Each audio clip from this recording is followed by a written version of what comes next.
Thank you. Thank you so much, everyone. Thank you for joining in today. Welcome to everyone present here, and I would like to welcome Jen with a warm heart for this session on youth partnership under the theme of youth partnerships for sustainable development. Today's session focuses on value-based learning and value-based living, how to build a solid foundation for your life, business, and leadership development. And it will be conducted by Jen Roberts. Uh, Talking about Jen is an international professional speaker, leadership coach, mentor, and trainer, behavioral analyst as well. The core offer that Jen Roberts provides to his client, which sets him apart from the general marketplace, is his expertise as a global influencer and self leadership strategist. He is the co founder of Key Leadership Institute Private Limited and founder of JR's Speakers Club based in South Africa and Scotland. Jane's focus and vision are centered around impacting and transforming millions of people by offering sustainable solutions using world class and innovative methods that have been proven internationally. Thank you so much, Jen, for joining us today. The floor is all yours, and we look forward to this session. And thank you, Sonali, for this wonderful introduction and for all the amazing work that you and all your team have done for months to make all of this a reality. I really appreciate this and getting this opportunity. Thank you. So, Prem Namaste, everyone. Good afternoon, good evening, good morning, wherever you are in the world. I won't say anything more about me. The necessary has been said, but we're going to talk into values-based living and how to build a solid foundation for your life, business, and leadership development. And of course, because this is the youth program today, I want to talk much more into young people, but we cannot leave the old people, the more mature people out, because there's got to be collaboration in many ways, which I'll mention in this as well. But first of all, up to $550 billion a year. Now, that's what a lack of good leadership costs US corporations, according to the Gallup poll. And what it does, it causes high turnover, low morale, and poor performance, amongst other things, leading to absolutely disastrous results. Now, I want to hit I thought, well, this information was actually readily available. And as this Changemaker 20 Summit is hosted from India, I thought to myself, well, let's just check what the cost of poor leadership is to the Indian economy. Now, guess what? I could not find anything in the time I invested, but I did find some other interesting material instead, which I really want to share before we go any further. And that it talks into values and some of those kind of things, because ethics and values have guided and I'm reading this just now because that's what I found, have guided the Indian economy and business since ancient times. With the large-scale destruction of the native systems in the 18th century and the failure to recognize and revive them after independence, ethics and noble values cease to guide the economic and business systems. I need to be very careful because I'm a very energetic and exciting speaker, so I need to make sure that I slow down so you can at least understand my accent. India's young, underprepared population, its rapid economic growth, and its changing business models are the most visible contributors to its leadership deficit. But there is a subtler yet equally powerful underlying cause. Historically, Indian business leaders have focused on developing technology rather than people. But there is another part to this, because when asked about their legacy, Indian CEOs talked about their firm's performance, about growth, influence, and reputation, not about share prices increasing. And that came from a study by 4 Wharton Business School professors. And they also stated that in the same study that Western leaders, and this was the beautiful thing, and I want to always leave with a beautiful thing, Western leaders would do well to understand the managerial approaches that have fueled the rise of India's largest company and mindfully accept and adapt them. Now, that was a beautiful part, because I think that is a lesson we can all learn from what is happening in India. Yes, we all have challenges around the world, and this summit is focusing mainly on the 10 SDGs and the importance of our young people to make a difference and make those goals successful, and sustainable. Because at the moment, through a variety of reasons, the SDGs started in 2015, the 17 of them, as we all know. But SDGs, for a variety of reasons, are nothing but sustainable. They're certainly not sustainable at the moment. But there is always hope because there's time. And we cannot change what happened in the past. We cannot change the circumstances. We need to look, where are we now and how can we make a difference together? And I'll come to this as well, because our youth is indeed our future. But however, our young people do not need to do this alone. See, we cannot shove the burden of responsibility solely on you and their shoulders when we, the older generation, clearly have not achieved what we should have and what we could have. I want to make that already clear. It is also because, and I already said a little bit about this, because it also needs more mature people that's all the generation like ourselves, to take responsibility for guidance and support in the development of our young people with their insights, experience, and values, while modern technology, of course, also has an important place in this value chain. Now, I know that young people are much better than us in this whole modern technology, and I'm constantly catching up. But I appreciate that already. But in this amazing 24-hour, 5-day summit so far already, we are hearing about amazing ideas and solutions that can solve many problems. We hear from change makers from around the world. We hear about different ideas from a variety of countries. We hear how we can collectively improve the quality of life and of our precious and resourceful earth.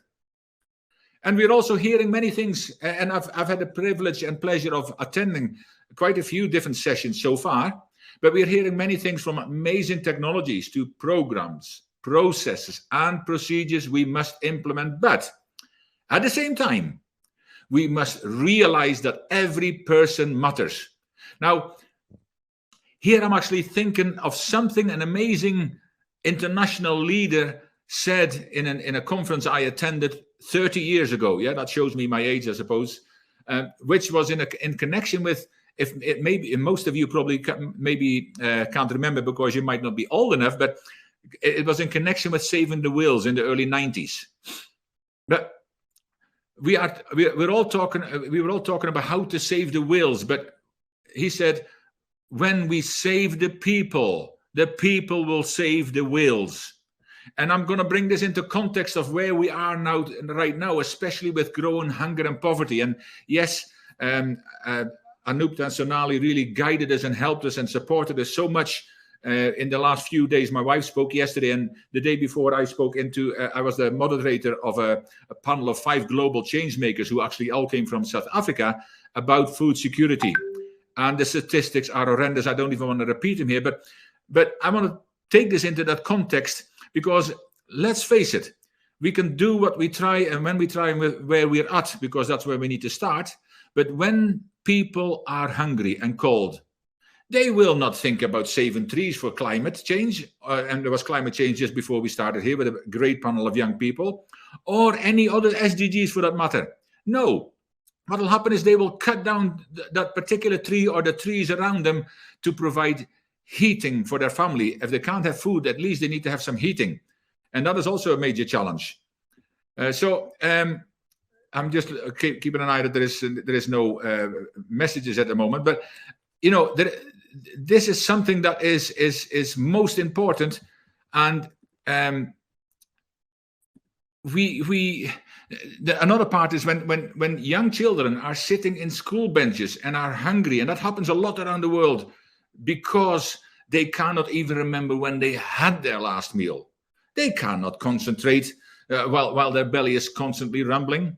So, you know, when we bring that quote into this equation of what's happening today and where we need to go, yes, we need to do all these things in all 17 SDGs, but we need to save the people first. And when we save the people will save the world. I hope that makes some sense. And I hope that every person who is attending the various sessions or listens and watches the recordings later will be inspired ready to take much of what they hear on board and ready to take action, because as we should know by now, knowledge is not, nor ever was, power. It was stated, but that was a mistake. Knowledge acted upon is power, because what knowledge does, it gives us, it creates awareness, and awareness gives us choices in life. See, when we're not aware of something, we can't make choices.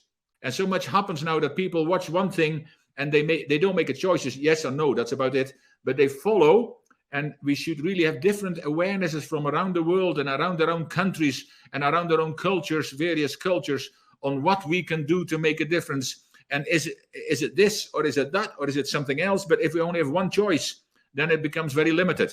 But once we are aware, we get power, because we need to act on it. We have the response, and awareness comes with responsibility. When you become responsible, when you become aware of certain items, you will then have the responsibility to do something about it. Because I was bullied as a little kid. I was as wide as I was tall, and I'm originally from the Netherlands. And then we emigrated to Scotland, and now I am in South Africa, where I'm married to my wife, who is, as you can see in my outfit, she's fourth generation Indian. So I thought, well, I'll appreciate that we're on an Indian platform. So here we are. But we are aware that there is so much going on around the world, and that we get fed so much knowledge through all this, and now we've got AI as well. But unless we take action, nothing changes, and nothing changes when nothing changes. Now that is obvious, but when we start to connect, to partner, to collaborate, we will be able to make a sustainable difference, because we can, we will, and we must do this together. And the good thing is that I've actually, I see so much unity, and I see so much amazing insights and wisdom that comes from our youth. I never said there wasn't. I always say you're never too old to learn, and you're never too young to teach. And it says we all need to be open to learning, because the older generation comes with experience and knowledge, not all of it as relevant as it was, of course. And the younger generation comes with new experiences, new technology. And how can we match all that? Because every person matters. And my wife always says, at the level of respect, everyone is equal. So we need to respect we don't have to agree on everything, but we need to respect it. Now, I had to get that out of my system as I'm going into how values are important, how values-based leadership. And we both, my wife and myself, are actually global specialists in this program. It's a program that when you actively get involved in it, it will change your life. No ifs, buts, and maybes. I have seen this, and we've worked with this for a long time. But what I want to start with here is to tell you a little story how values change my life. And that will bring some context into where we're going from there, and why values are important, a foundation for your life, business, and leadership development. I hope you're ready for the next part of this. Now, I'm also I'm a Les Brown Platinum speaker, and if you don't know who Les Brown is, he's the #1 motivational speaker in the world. He's phenomenal. You can Google him. He's in his 70s. But I'm also part of the Maxwell leadership team, and John Maxwell is the #1 leadership expert, guru, whatever they want to call him, in the world. He's written more than 120 books. Now, in 2013, John Maxwell asked for volunteers to go and help start, get this, transformation of an entire country. Now, I'll bring this into context, I'll promise you.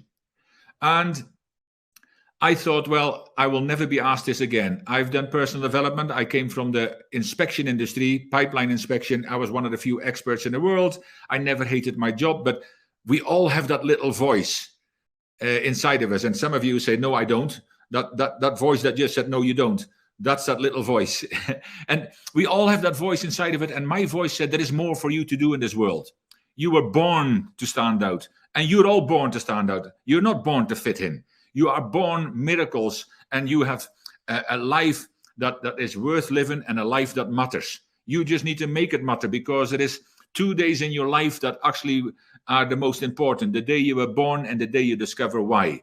And I'm saying this because we went to Guatemala just over 10 years ago in June 2013. And why Guatemala? Well, Guatemala is a country of about 14 million people, average age 20. So you can imagine military coups, hunger, poverty, all kinds of things happen in that country, and that's why the age was so low.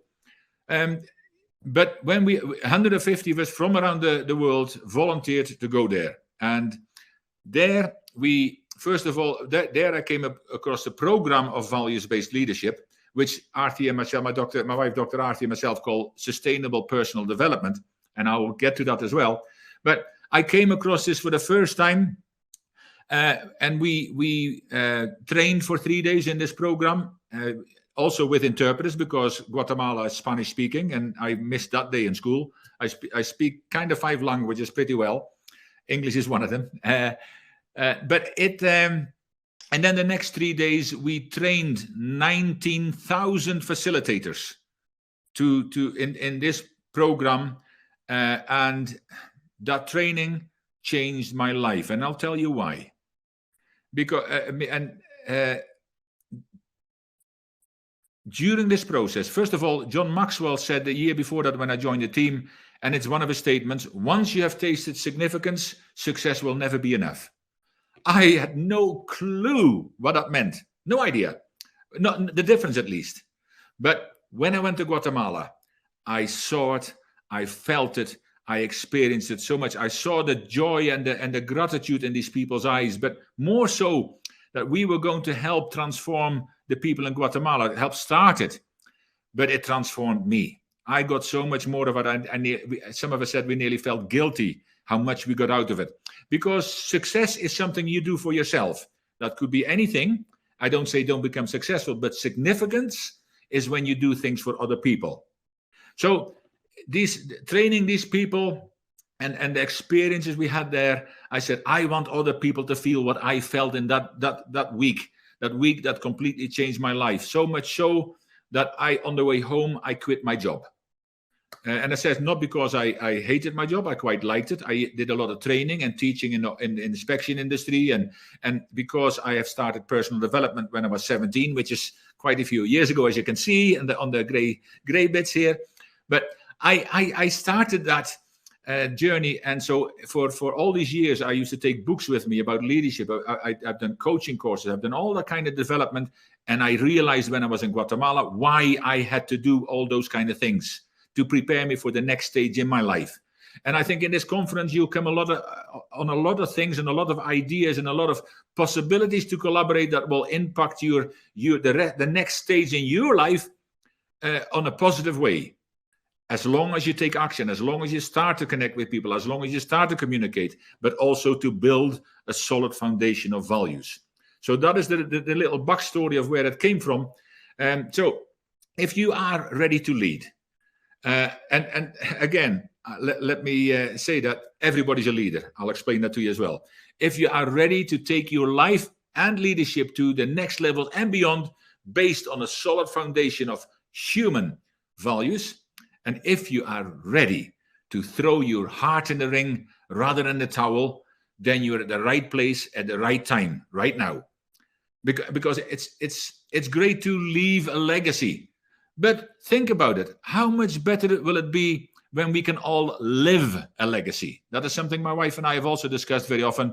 Let's not wait until we are gone before people start talking nicely about us beside our coffin, or in our funeral arrangements.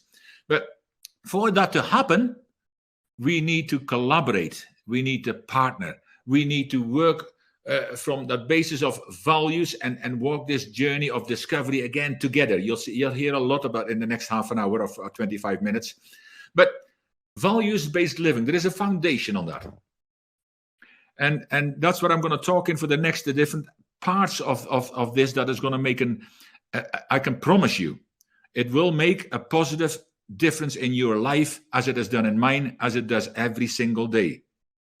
And I'm so excited and passionate that I say I need to, if I sometimes speed up too much, I need to apologize because I'm so passionate about this. And Les Brown used to call me his Energizer Bunny, because I am passionate about life. And what we look at values as well, we already need to realize that people of value people.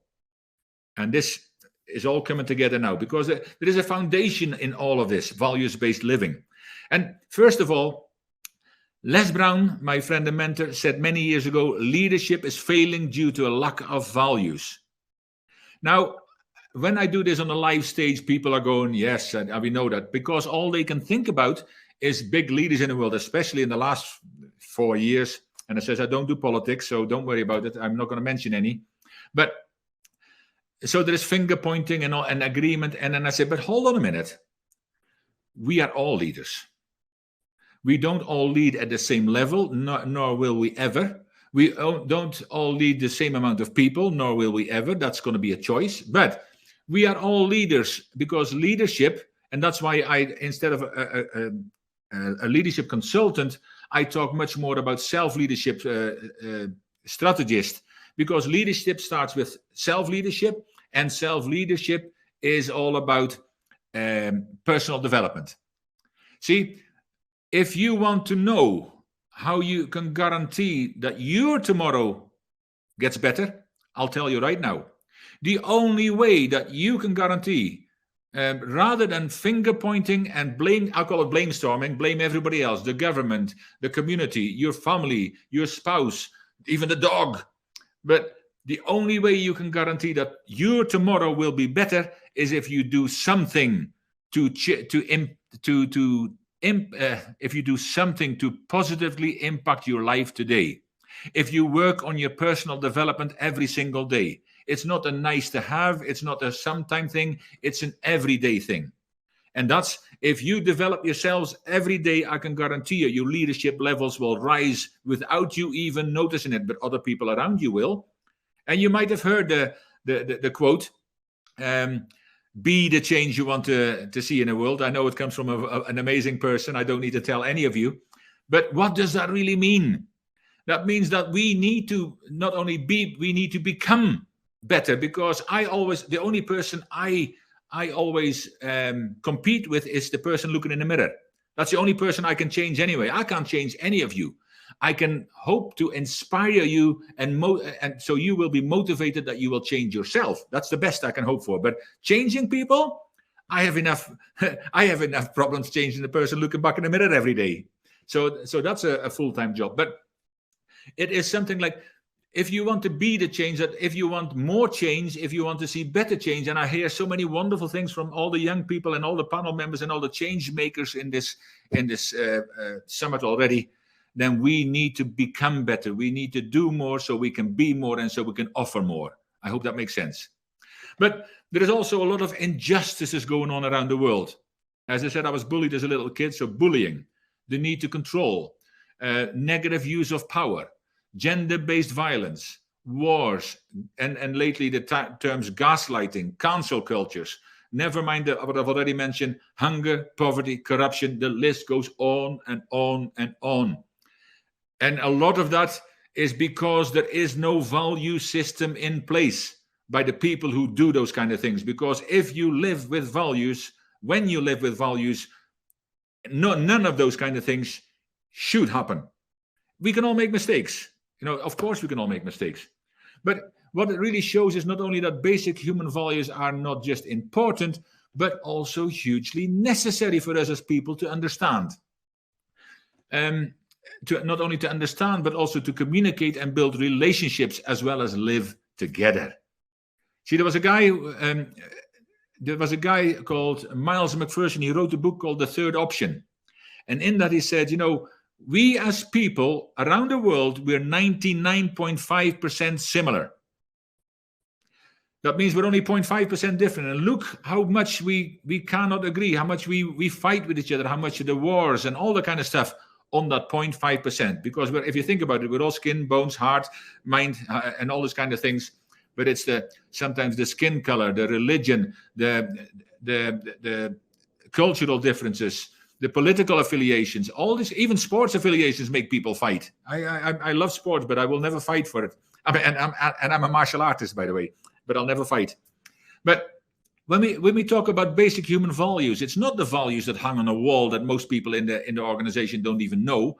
These are values such as integrity, honesty, transparency, forgiveness, listening, respect, hope, and much more. And hope and respect are big ones, because hope, let me say one thing about hope: where there is hope in the future, there's power in the presence. And listening to all the young people here and that have been talking so far, and the things that come to the table, there is certainly hope for the future. There is hope that we can make a big dent into all these SDGs, into working together, whatever our thoughts, our perception, all that. We need to work together. But there is that power is already coming out of this amazing Changemaker 20 Summit. So let me ask you a question now. What do you value? What are your values as a leader? And you might say, leader? I've already explained that. We're all leaders. So see yourself as a leader and lead. We need better leaders in our society, in every single community, in every single country, in every single continent of the world right now. We need you. So when I say, what is your values? Most people look at me and they stare as if, because they've never thought about it. And maybe neither have you. But what is important to you that you would never compromise on? That's a good start. And that's a list worth making, because once you list down the kind of values, and I mentioned some, developing people, connection, listening, integrity, attitude, behavior, restraint, boundaries, all these kind of human, which ones are important to you? And you might also value, like we're sitting in front of a laptop, your laptop. It doesn't always have to be just values, family, for example. But you need to know when somebody asks you, you need to not even think about it anymore and say these kind of, and there might be 5, there might be 10, there might be more, but you need to be able to say at least 3, 4, or 5 of these kind of things right away. Those kind of things are important to me, and I will never, never compromise on them. I hope that makes sense. And as a behavior analysis consultant, I also ask people how well they know themselves, as that is also a key of becoming your best self. And I get the same blank stares, what are you talking about, Willis? But that's really for another talk. But we are all change makers. I include because you would not be speaking on this platform, you would not be out in contact, you would not be in the background of this platform building this if you didn't believe that you were a change maker. And if you don't believe it, I believe in you. And I believe in each and every one of you. And I can't say enough about what has been happened behind the scenes here. I mean, those change makers have made things happen that we, as other change makers, can talk to everybody else. So, again, thank you very much. But also, when we want to, if we are people of value, and we are people of value and we value other people, how will you be able to change others if you don't know about yourself? You need to really know yourself. Know thyself. It's actually a book written. I can't remember the author at the moment, but it is a book written. And I sometimes say for fun to people, what is your communication style? What is your learning style? What are your strengths in leadership? And most people, including many top levels of management, because I work a lot with top levels of management as a leadership consultant, including CEOs, don't know their values. They don't know their communication style. They don't know their real strength in leadership, and they don't know their learning styles either. And they don't know the learning styles and the personalities of the people around them. When you get to know your own first, then you can really impact people, because you need to meet other people where they are. And that's also about leadership. Don't tell people that they need to come to you. I always say to people, as a leader, we learn a lot more when we listen than when we talk. And it's very simple. I mean, it took me a while, because, as I said, I get excited when I'm excited about the subject, and I'm excited about quite a few subjects that add value to people, because that's my passion. But think about it. When you talk, you tell people what you know. When you listen, you take stuff in that you don't know yet. And then you can talk about that later on again. So that listening is always everything comes down to listening. Again, John Maxwell says, leadership is all about influence, nothing more, nothing less. And then people said to me, yeah, but how do you get influence over people? I say, well, that's already wrong. You can't have influence over people. You need to have influence with people, because over people, then you're a boss. And I say, well, it's easy to do. You need to build relationships. See, we've heard about leadership, and then we look at the lack of values and things like that, but they talk about transformational leadership, authentic leadership, this kind of leadership, that kind of leadership. For me, I'm a simple kind of guy. I keep it simple, and I say leadership, and I can give you lots of different examples and different areas we can go, because leadership is about this wide. But leadership is all about building relationship, because if you're a leader and nobody is following you, you're merely taking a walk. Think about that. So how you need to build relationships, and see, people say, but how can I build relationships? Well, you can build relationships when you start asking questions. And they say, well, what kind of questions? How do I ask questions? You can ask better questions, open-ended questions for better conversations, when you start listening to them. Not talking to them, listening to them. Ask an open-ended question, and that's really what coaching is all about. I'm also an executive and leadership coach, and I coach many different people. Done 3 different programs to keep myself relevant. But they say you can become a great coach without becoming a good leader, but you can never become a great leader without becoming a good coach. I hope that makes sense now, because it is all about building relationships, asking questions, and listening. And everything starts with listening, but circles around listening, because everything really starts with a thought. Everything. But that's for another talk. See, we often talk about many different cultures, which sometimes get the blame for us not living our best life. But culture is really who we are. Vision is what we can do. And of course, we need to know where we come from and who we are, as I just mentioned already. But we also need a strong vision of what we can do, what we will do, and the actions we will take to make this world a better place, because that's why we're all here. We all have a responsibility to ourselves and our fellow human beings. And, I was, because this values-based living talk is normally a little bit different, and I thought, well, there is something about leadership that I also want to address, because leadership is not a position or a name that you get. It is actually an ongoing process. It's a behavior, an ongoing process of self-awareness, self-regulation, and continual learning. So when we treat ourselves as instruments of change, which we all are, change makers, we become attuned to the impact we have on others and the organizations we lead. And there was a bit about that. It says, to lead effectively, one must first lead oneself. And that's exactly what I've just talked about. So this entails deep self-reflection, understanding one's values, strengths, and triggers, and constantly striving for personal development. Only then can a leader authentically inspire and guide others.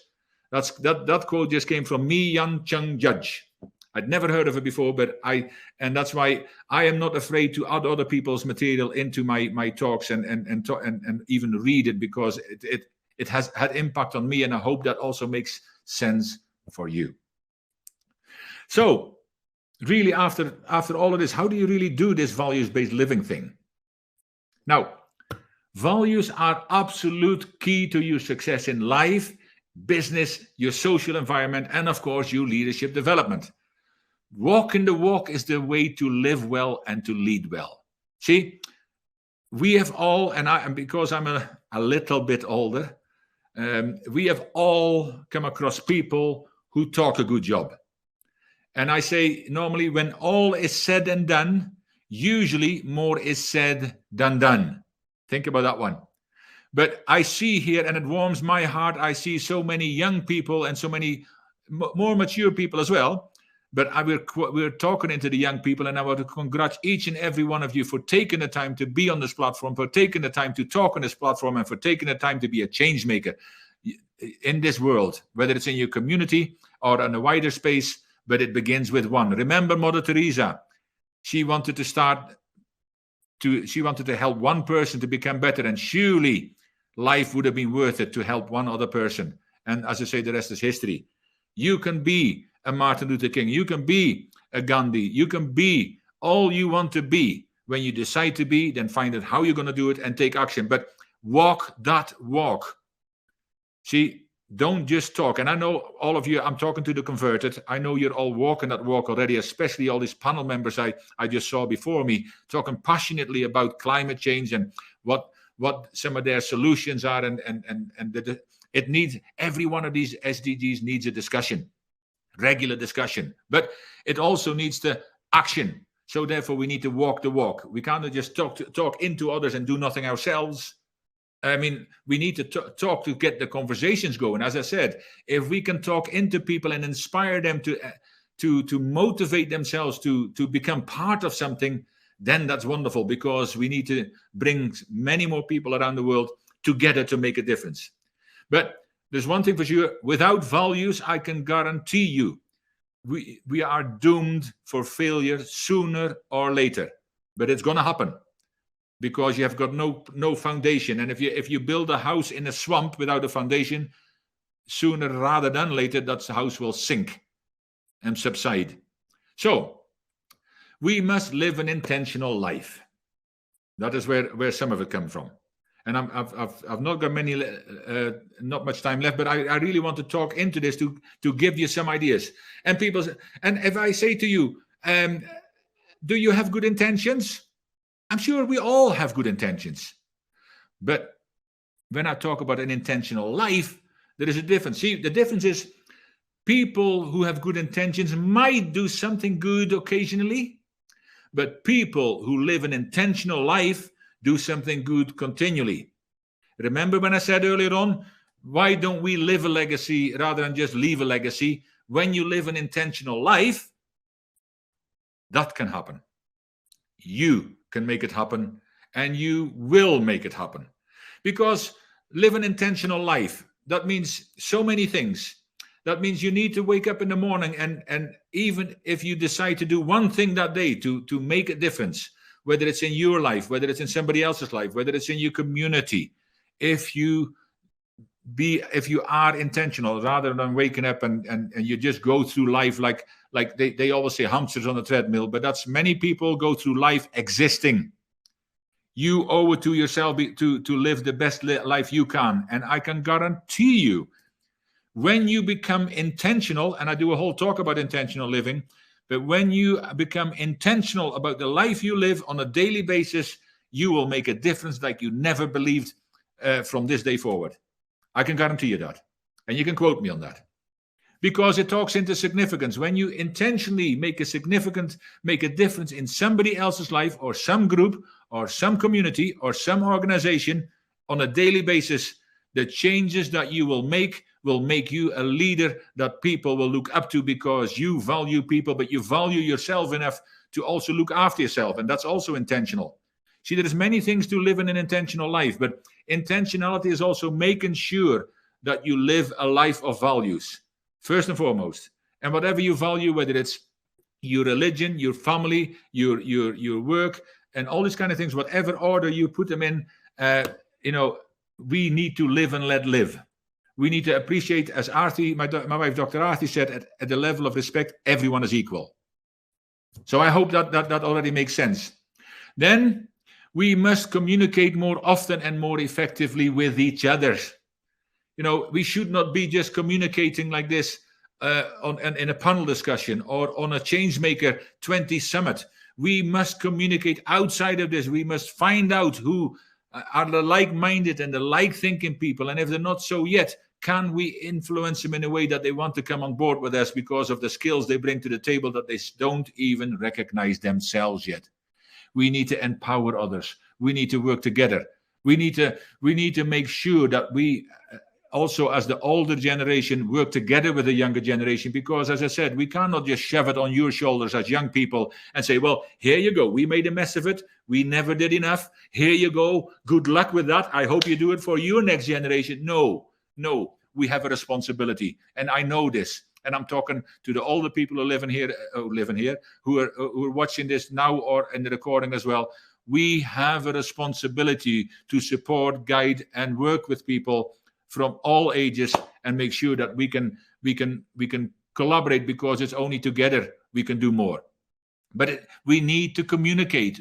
And that's why the values-based leadership is such a game changer when we sit around the table and talk with each other, because the process gives everybody a voice. It gives everybody a chance to talk about themselves and everybody else to listen. And we all share successes because we set goals every single week in the program. But that's the program. But values are so important, and we must embrace these values. As I said already, basic human values. So we must live an intentional life, which every single day. We must communicate more often and more effectively with each other. We must embrace basic human values, and we must find out what they are for us, because one size doesn't fit all. But we must embrace them. And more importantly than anything else, the fourth one I want to bring to you is that we must leave nobody behind. Nobody. No, we can look at people who are begging in the street. We can look at people who live in beautiful houses and everything in between. But we must work together, because even the people who are down and out just now, even the people who are hungry, and we must work together to stop this. As I said the other day as well, even in India and Africa, the statistics are horrendous, especially when there's so many people. But there is too many people dying every day on our subcontinents and our continents that should not be dying, and we owe it to ourselves, and we owe it to humanity that we can stand together. And I applaud you young people are standing here together already, and I want to find out, how can I help you to make a difference? How can I add value to each and every one of you? And you will get my details. I want to know how we can do these kind of things. I mean, I look forward to coming to India as well, by the way. I've never been there yet. My wife is actually going in November for the first time, and she's fourth generation India. But I look forward to joining you, to do anything I can to add value to you. That is my passion. So I'm just ending it just now. But as you hopefully have heard from my talk, one of the best ways to start connecting with yourself and others at the heart level, instead of just the head level, because that's where it happens, not there. You know, we need to go there. We need to use this as well, don't get me wrong, but we need to go there with each other. So, and it is by embracing values into your life, by sitting down and discussing how values are helping you, how values impact you and everyone around you. It starts there. Communication and understanding is key to making those connections, key to building positive, lasting relationship. So all that for me to say now is, let's do this together. Thank you so much, Jan. This was a very impactful session, personally for me, honestly, because I believe that values are at core, right? It's the values. We right now we are leveraging this platform to talk about so many things, so many issues out there. However, sometimes we do forget that it's important to instill, to make sure what's important for us, to understand what's the priority, right? So I think, as you rightly mentioned, values come first. We as a person, us as a person, me as a person, I should know, what are the 5 things that are most important to me, and I will never compromise on them. And resilience play an important role as well. So thank you so much for this wonderful session. We have some questions actually in the chat box. So I will say them out loud so that you can answer them. So Ranveer is asking, can you suggest some books for educators to use in order to enhance the understanding for the value-based learnings? One right here. It's called Change Your World. It is actually, it came out last year, I think, but it's by John Maxwell and Bob Hoskins. This is a book that was written about this whole the story I told you about Guatemala, about how values are important. But there is quite a few books that are important. But this is definitely one. Change Your World. If you can find it, I would highly recommend you read it. And we in our values-based leadership program, we've got other things as well that we can also always share with you. So if just keep the answer short, you can connect with us personally as well. If you can find us at www.keyleadership.com, KI and then leadership.com, and then I will send you more information, because the more I can help each and every one of you, the better it is. But that is one of the books that stands out straight away. Great. There's one more question for some suggestions on podcasts related to value-based learnings. Are there any podcasts that can be listened to? Yes, there are. John Maxwell himself runs a podcast, and it's a lot about leadership development on there. But what I would do, because there is so many podcasts out there, what I would do is you can just actually Google this. Another place, ChatGTP and those kind of things. If you go in there and ask for podcasts that include values, I did it recently. I got a fine list, and I haven't got it here with me, but that will also be very helpful. But Google the values. John Maxwell is one of them that has a regular podcast now, but there is quite a few people again who've got this. I don't know them by name, but ChatGTP give me a list of 20 just outright that include values and valuable and values-based leadership and those kind of things. So you put these keywords in there, and I'm surprised, and otherwise Google will sort you out as well. But yeah. Great. Thank you so much, Jan. Joining hands with the artificial intelligence, right? It's important in today's world. So with that, Jan, again, I would like to thank you for this wonderful session on value-based living. Personally, I found it a very interactive, a very enriching session, honestly, because I do believe that, it's important to have some things at the core. Before you start working out there, before you start actually changing, the world out there. So values are important. So thank you so much. And this was a really, really great session. And again, I can't say this enough. Thank you, Sonali. Thank you for Anoukma. Thank you for Suhail, the three people who've been personally engaged with us and brought us on board. And you've done everything you could to make things as flawlessly for us as possible. And and thank you and the entire team for making this a reality, because I have only a small idea how much work it takes. But many sleepless nights and many hours of work. So thank you all. And I look forward to connecting further even after this is done.